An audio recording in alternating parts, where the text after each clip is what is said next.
ওই ড্রেস মানুষ পরে না। এখন বোরকা পরলে কি আর সাজবে? আসসালামু আলাইকুম দর্শক, বিনোদন জগতে আবারও শুরু হয়েছে নতুন বিতর্ক। এবার আলোচনায় কন্টেন্ট ক্রিয়েটর ঋতু হোসেন এবং ঢালিউড অভিনেতা ডিপজল।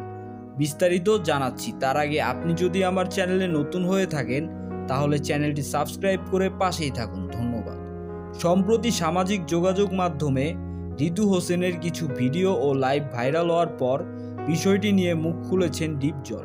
তিনি বলেন, সোশ্যাল মিডিয়ায় যারা কাজ করেন তাদের আরও দায়িত্বশীল হওয়া উচিত। এ সময় ক্ষোভ প্রকাশ করে ডিপজল বলেন, এসব নষ্টামি বন্ধ করতে হবে।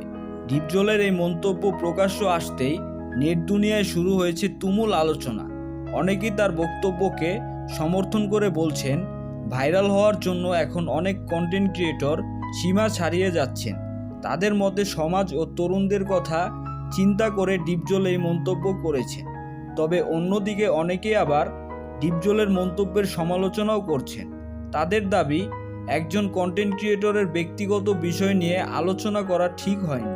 সো ভিউয়ার্স, এই বিষয়টি নিয়ে আপনাদের কি মতামত কমেন্ট করে জানাতে ভুলবেন না। ধন্যবাদ।